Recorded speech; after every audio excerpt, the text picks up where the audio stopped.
천체 운동을 설명하기 위해 가장 기본이 되는 지구의 자전을 살펴보도록 하겠습니다. 지구는 지구의 자전축을 기준으로 하여 서에서 동으로 하루에 한 바퀴씩 자전을 하고 있습니다. 서에서 동으로 자전하는 지구의 속도는 24시간 동안 360도를 돌기 때문에 1시간에 약 15도를 자전하는 것으로 볼 수 있습니다. 이 지구의 자전에 따라서 우리 눈에는 천체들이 반대로 동에서 떠서 서로 지는 것으로 보이는데, 이와 같은 별의 운동을 하루를 주기로 하기 때문에 일주운동이라고 부릅니다. 일주운동은 지구의 자전 방향과 반대로 동에서 서로, 이때 속도는 역시 1시간에 15도로 동일하게 돌아 보이겠습니다.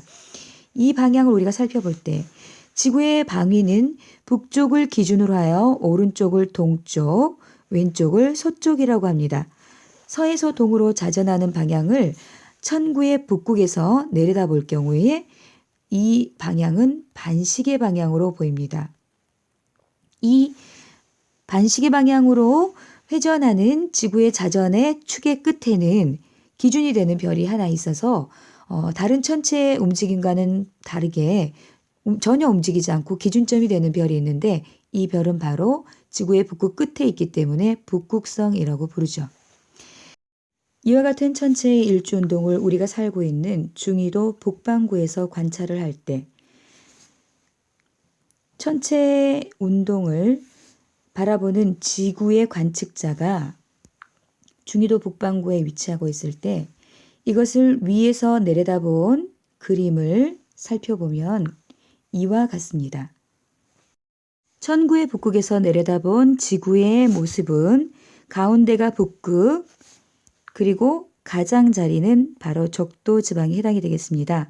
이때 중위도 북반구에 위치하고 있는 관측자의 이쪽 방향은, 가운데 방향이 바로 북극을 향하고 있기 때문에 정반대쪽은 남쪽 하늘이 되겠습니다.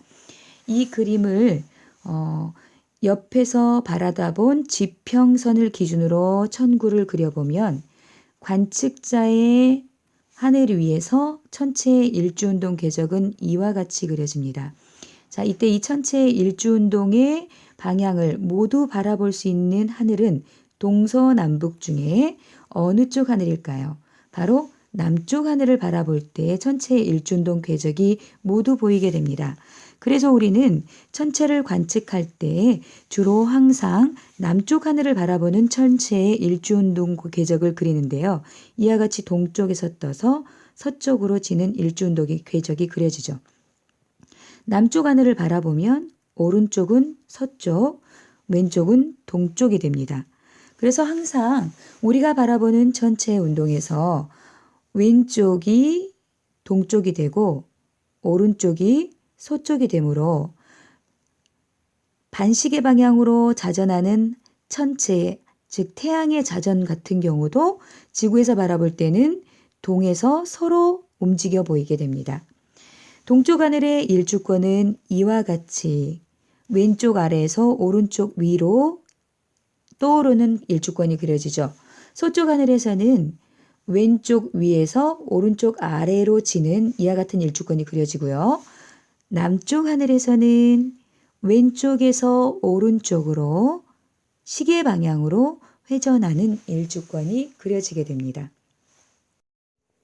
자, 우리 시야에 보이는 천체의 위치를 나타내기 위한 좌표를 배우기 위하여 가장 기본이 되는 천체 용어를 살펴보도록 하겠습니다. 관측자의 시야에 보이는 지평선을 기준으로 하여 관측자의 머리 위 지점을 천정, 관측자의 발 아래 지점을 천저라고 부를 때 이 천정과 천저를 잇는 대원을 바로 수직권이라고 부릅니다. 자, 이때 이 지평선은 우리가 지금 중위도 북반구에 위치하고 있기 때문에 지구의 자전축을 연장해 보면 자전축 끝에 있는 천구의 북극이 관측자의 이쪽 방면에 있어 보입니다. 북극성이 있기 때문에 우리는 천구의 북극을 찾을 수 있죠. 북극성이 보이면 그 지점에서 수직선으로 바로 내리면 만나는 지점, 지평선과 만나는 지점을 북점이라고 합니다. 180도 정반대쪽 지점을 남점이라고 하죠. 또 북쪽을 바라보고 오른쪽 방향으로 90도 수직인 지점을 동점, 왼쪽으로 90도 수직인 지점을 서점이라고 합니다.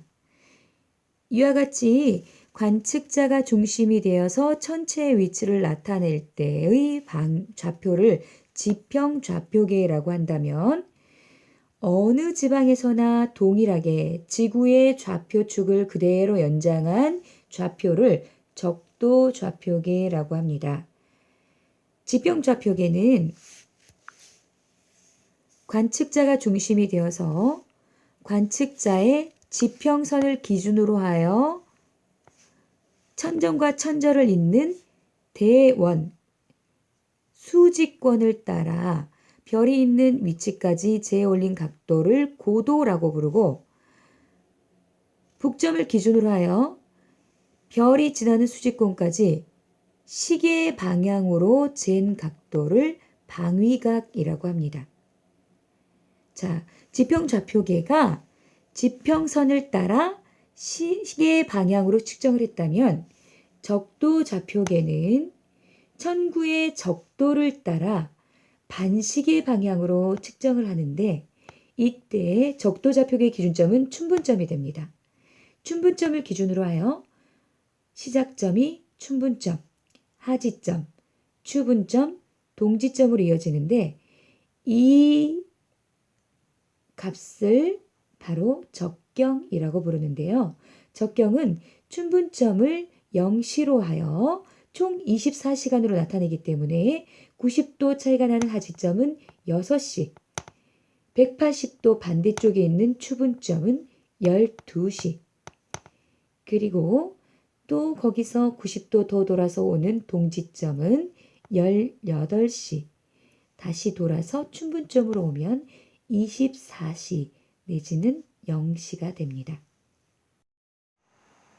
또 천구의 적도로부터 천체가 얼마만큼 떨어져 있는지 나타내는 값을 적위라고 하는데요. 천구의 적도로부터 위쪽에 분포하는 영역을 적위 플러스라고 하고 아래쪽에 분포하는 영역을 적위 마이너스라고 합니다. 참고로 하지점에 분포하는 태양의 적위는 천구의 적도로부터 플러스 23.5도가 되고 동지점에 분포하는 태양의 적위의 경우는 마이너스 23.5도가 됩니다. 태양의 위치에 따른 천체의 적경을 계산하는 문제를 어려워하는 경향이 있는데 그렇게 어렵게 생각하지 말고 순차적으로 생각해 보시면 됩니다. 예를 들어 하진날 밤 12시에 남중하는 별의 적경을 구하여라. 그럴 경우에 하진날은 태양의 적경이 6시라는 것을 여러분들이 기본적으로 머릿속에 기억을 하고 계셔야 됩니다. 하진날 태양은 6시의 적경에 위치해 있습니다. 자, 이날 밤 12시에 남중하는 천체는 태양이 관측자의 머리 위에 올 때를 12시라고 시간의 기준으로 정했죠. 그러면 밤 12시는 180도 반대쪽인 이 위치에 오는 별이 밤 12시에 남중하는 별이라고 할 수 있겠죠. 이때의 별의 적경은 18시라고 할 수 있겠습니다. 춘분날은 0시에 태양이 위치해 있습니다. 그러면 춘분날 저녁 18시에 동쪽 하늘에 뜨는 별자리를 계산해 봅시다. 춘분날 18시면 낮 12시로부터 90도 반시계 방향으로 더 도는 이 위치가 18시의 위치라고 할 수 있습니다. 18시에 이 위치에 있는 별은 남중에 있는 별이죠. 동쪽 하늘에 있는 별은 남중한 별을 기준으로 오른쪽은 서쪽, 왼쪽은 동쪽입니다. 동쪽 하늘에 이제 막 뜨는 별의 적경은 12시라고 할 수 있겠죠. 어때요? 굉장히 쉽죠? 추운 날 새벽 6시에 서쪽 하늘의 지평선에 있는 별의 적경을 한번 구해 보실래요? 추운 날 태양의 적경을 먼저 기억해 내셔요. 추운 날은 18시의 위치에 태양이 있습니다. 18시에 태양을 놓고 태양을 머리 위에 뒀을 때를 12시라고 합니다. 그러면 6시, 새벽 6시의 위치는 여기가 되겠죠. 새벽 6시에 남중하는 별은 12시가 될 것입니다. 적경이. 그런데 서쪽 하늘에 새벽 6시에 서쪽 하늘의 지평선에 있는 별의 적경을 구하여라 라고 했을 때 관측자의 오른쪽이 서쪽 하늘에 해당이 되죠. 왼쪽이 동쪽 하늘입니다. 그럼 서쪽 하늘 지평선에 있는 별의 적경은 몇 시입니까? 네, 6시. 6시인 별이 되겠죠. 계절별 태양의 고도와 밤낮의 길이 변화를 살펴보겠습니다. 춘분점, 추분점은 천구의 적도상에 태양이 위치할 때를 말합니다. 자, 춘분점, 추분점에 위치할 때 태양은 정동에서 떠서 정서로 지는, 즉 일주권의 궤적이 땅 위에 있는 시간과 땅 아래에 있는 시간이 같아서 밤과 낮의 길이가 같은 춘분, 추분이 있습니다. 천구의 적도로부터 적위가 23.5도 떨어져 있는 하지의 경우 태양의 고도는 춘분, 추분에 비해서 훨씬 더 높아지고 일주권 또한 천구의 적도에 나란하게 돌면서 뜨고 지는 방향이 북동쪽에서 떠서 북서쪽으로 지게 됩니다. 천구의 적도로부터 마이너스 23.5도 떨어져 있는 태양의 위치, 동지의 경우는 남동쪽에서 떠서 남서쪽으로 지는 일주 운동을 하게 되고 땅 위에 있는 시간보다 땅 아래에 있는 시간이 길어서 낮보다는 밤이 더 긴 일주 시간을 갖게 되겠습니다. 나타나는 부분이 많이 등장하는데요. 관측자가 있는 지평선을 기준으로 하여 천체의 위치를 나타내는 고도를 살펴보시면 수평선으로부터 천구의 북극은 그 지방의 위도와 같습니다. 천구의 북극의 고도는 그 지방의 위도와 같고 천구의 북극으로부터 90도 수직인 천구의 적도는 90도 각도를 이루기 때문에 천구의 적도가 지평선과 이루는 각도는 90도 빼기 그 지방의 위도와 같겠습니다. 천구의 적도가 이루는 고도가 90도 빼기 그 지방의 위도와 같으므로 천구의 적도로부터 떨어진 각도인 적위를 알 경우에 그 천체의 남중 고도는 90도 빼기 파이에서 천구의 적도로부터 떨어진 각도 적위만 더해주면 되겠습니다.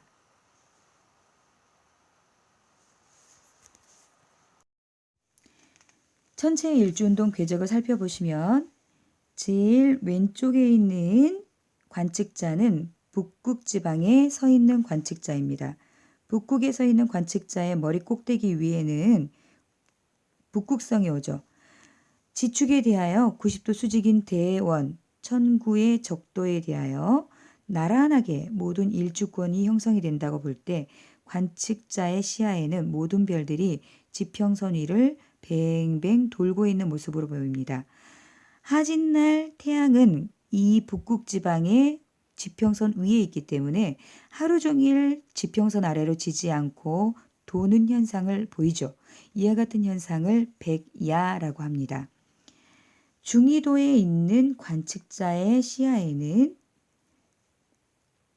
북극성이 관측자의 위도와 같은 고도에 위치하고 있기 때문에 북극성에 대하여 90도 수직인 대원, 청구의 적도에 나란하게 일주권이 모두 이렇게 동일하게 형성이 된다고 볼 때 관측자의 시야에는 일주 운동이 모두 지평선의 비스듬한 방향으로 운동을 하고 있습니다.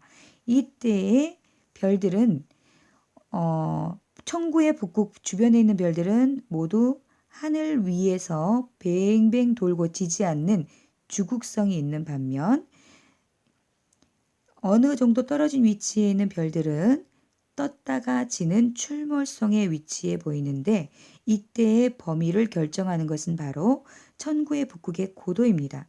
천구의 북극의 고도가 그 지방의 위도 파이와 같다고 했죠.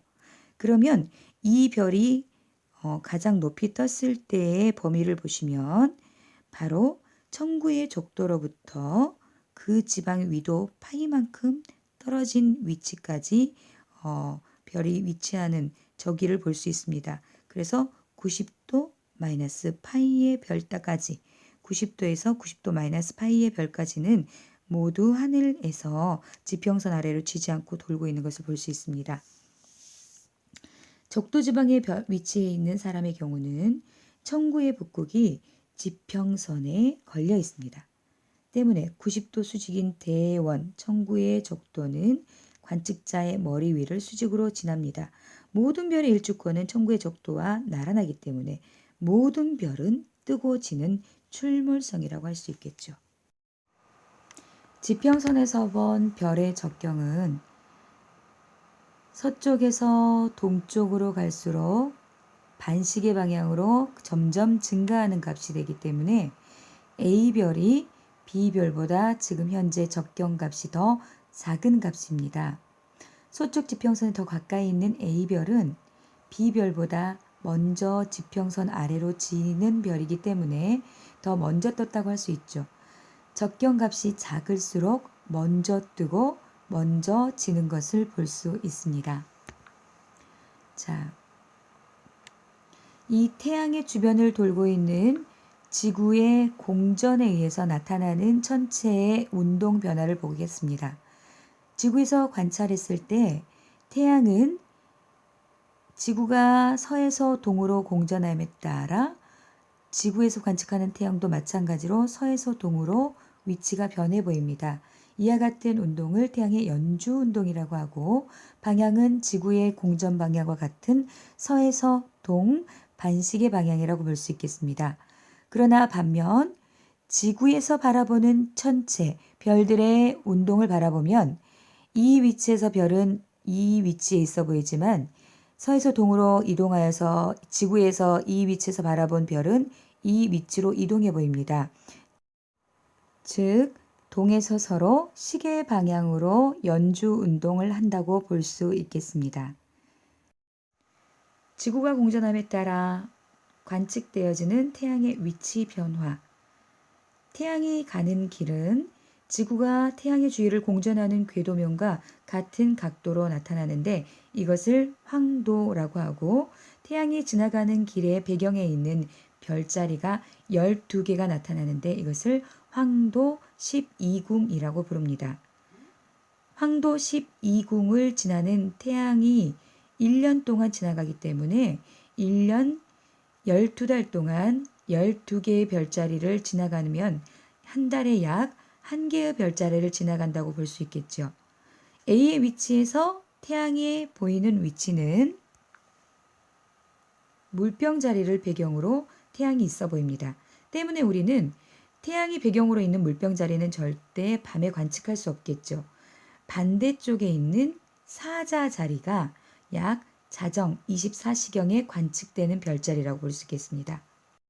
이동하는 동안 지구에서 관측한 태양도 마찬가지로 물병 자리에서 물고기 자리를 지나 양을 지나 쌍둥이와 황소 자리 사이에 위치해 보이게 됩니다.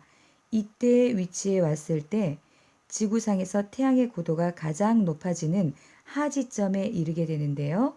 약 6월 22일경 하지점에 있는 쌍둥이나 황소자리는 절대 밤하늘에 볼 수 없는 별자리입니다. 반대편에 있는 정갈자리가 밤 12시에 남쪽 하늘의 남중에 있는 별자리라고 할 수 있겠죠. 지구의 안쪽 궤도를 돌고 있는 네 행성인 금성의 운동을 살펴보시면 위치관계의 명칭을 먼저 꼭 알아두셔야 합니다. 태양, 그리고 금성, 지구는 일직선상에 놓이게 될 때가 있는데 이때를 합이라고 부릅니다. 태양과 지구 사이에 위치할 때를 내합, 지구, 태양 건너편에 있을 때를 외합이라고 부르는데 이 위치에 있을 때의 금성은 우리가 관측할 수 없습니다. 반면 태양, 지구, 금성이 가장 최대로 많이 떨어져 보일 때의 위치를 최대 이각이라고 부르는데 지구에서 관측자가 바라볼 때 오른쪽은 서쪽이기 때문에 서방 최대 이각, 왼쪽은 동쪽이기 때문에 동방 최대 이각이라고 부르는데 태양을 기준으로 해서 오른쪽에 있는 쪽은 태양보다 항상 먼저 뜨는 위치이기 때문에 새벽에 보이는 위치라고 할 수 있겠습니다. 지구에서 바라볼 때 태양의 왼편에 위치한 내행성들은 태양보다 항상 나중에 뜨기 때문에 태양이 떠 있는 기간 동안은 관찰할 수 없고 태양이 지평선 아래로 진 저녁 무렵에나 서쪽 하늘에서 관측할 수 있다고 할 수 있겠습니다. 빛을 반사하기 때문에 지구 주위를 공전하는 달과 같이 태양, 지구, 행성의 각도에 따라 위상이 변화합니다. 1번 위치에 있는 금성의 경우 태양빛을 받는 면을 공전궤도 안쪽이라고 볼 때 지구에서 바라보는 면의 수식인 면만 지구에서 볼 수 있기 때문에 빛나는 면은 왼쪽에 4분의 1 정도만 빛나는 금음달 모양으로 보입니다. 서방 최대각에 있을 때 태양빛을 반사하는 면의 반쪽이 지구에서 전부 보이기 때문에 하얀 달 모양으로 보이죠. 5번 위치에 왔을 때 태양빛을 반사하는 면이 공전궤도 안쪽이 반사하는데 지구에서 보이는 면은 오른쪽 반만 보이는 하얀 상현달 모양으로 보이게 됩니다. 이때 금성에 보이는 크기, 겉으로 보았을 때의 크기를 우리는 시직경이라고 하는데요. 가까이서 볼 때와 멀리서 볼 때의 이 각도는 당연히 멀리서 볼 때의 각도가 더 작아져 보이게 됩니다. 그래서 지구에 가장 가까이 있을 때인 1번 위치에서 가장 직경이 커 보이죠. 멀어져 갈수록 금성의 시직경은 점점 작아집니다. 그래서 2번, 3번으로 갈수록 시직경이 작아지는 걸 볼 수 있죠. 그래서 외압을 지나 다시 지구로 가까이 다가오는 위치가 되면 시직경 또한 점점 커져가는 것을 볼 수 있습니다. 살펴보면 태양, 지구, 그리고 외행성이 일직선으로 위치할 때 달로 치면 보름달과 같은 위상에 위치할 때를 충이라고 할 수 있고요. 지구에서 바라봤을 때 태양과 외행성이 같은 각도의 방향에 있을 때를 합이라고 볼 수 있습니다. 그리고 태양, 지구, 외행성이 90도 수직을 이룰 때를 구라고 하는데 태양을 기준으로 오른쪽은 서구, 태양을 기준으로 왼쪽은 동구라고 하죠. 이때 각 위치에서의 위상을 살펴보시면 역시 태양을 향하고 있는 궤도 안쪽만 태양빛을 반사하고 있을 때 지구는 반사하는 그 면을 얼마만큼 보고 있느냐에 따라 위상이 달라집니다. 이때 가장 많이 관찰되는 부분은 태양의 정반대쪽에 위치하는 충에 있을 때 위상입니다. 바로 보름달과 같은 위치의 위상이죠. 또한 시직경도 모든 외행성의 위치 관계 중에 지구에서 가장 가까운 곳에 위치하기 때문에 가장 크게 관측되는 것을 볼 수 있습니다. 관측할 때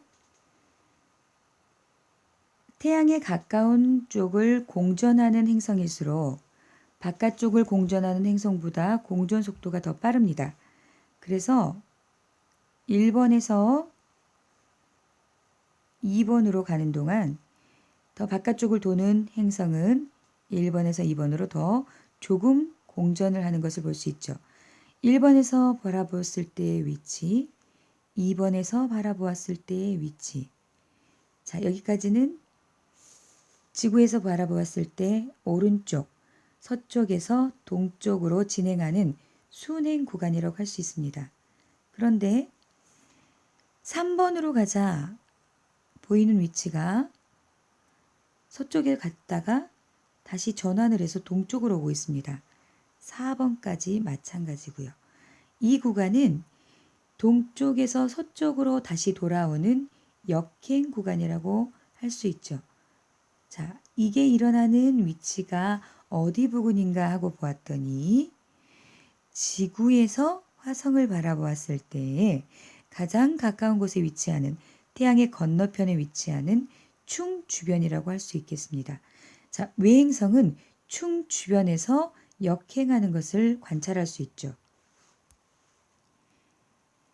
내행성의 경우 자, 지구에서 1번 위치에서 금성을 보았을 때 이 위치에 금성이 있어 보입니다. 2번에서는 이 위치에 금성이 있어 보이고요. 서에서 동으로 순행하고 있죠. 자, 3번에 갔더니 금성이 방향이 조금 전환이 됩니다. 4번에 갔더니 확실히 꺾였네요. 5번까지 동쪽에서 서쪽으로 역행하고 있습니다. 자, 이 구간은 지구와 내행성이 태양과 같은 각도로 일직선이 되는 지점, 태양과 지구 사이에 행성이 위치하는 내합 부근이라고 할 수 있겠죠.